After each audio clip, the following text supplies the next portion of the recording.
Assalamualaikum warahmatullahi wabarakatuh. Perkenalkan, nama saya Dea Puspita dari kelas 5A2. Jadi hari ini saya akan menjelaskan mengenai problem solving, kemudian langkah-langkah penyelesaian masalah menggunakan teori dari George Polya. Nah, jadi untuk teori George Polya ini ada 4. Yang pertama itu memahami masalah, yang kedua itu merencanakan penyelesaian masalah, yang ketiga melaksanakan penyelesaian masalah, dan yang keempat memeriksa kembali hasil.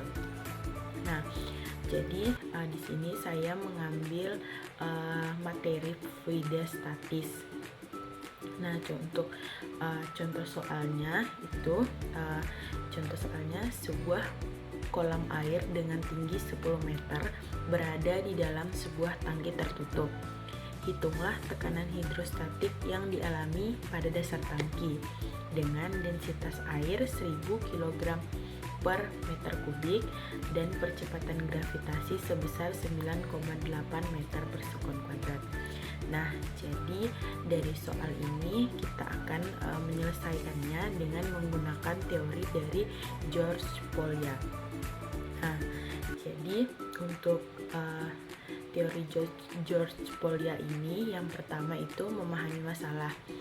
Untuk dari soal yang sudah kita pilih tadi, untuk memahami masalah kita bisa mulai dengan mencari nilai-nilai yang diketahui.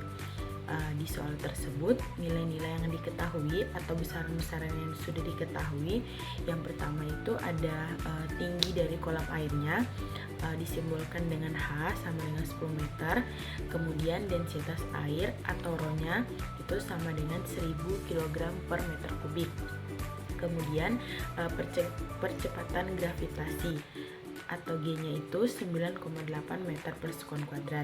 Nah, jadi di soal itu kan yang ditanya hitunglah tekanan hidrostatik yang dialami pada dasar tangki.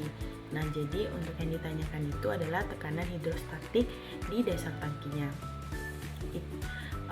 Selanjutnya langkah yang kedua itu kita merencanakan penyelesaian masalah. Kita mencari rumus apa yang bisa kita pakai untuk menyelesaikan soal tersebut.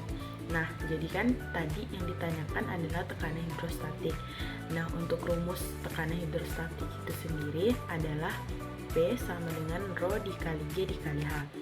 Nah, di mana P itu adalah tekanan hidrostatik disimbolkan dengan PA, kemudian ρ-nya densitas fluidanya itu disimbolkan dengan kilogram per meter kubik. Selanjutnya untuk percepatan gravitasinya itu meter per sekon kuadrat, dan yang terakhir H adalah tinggi dari kolam fluida.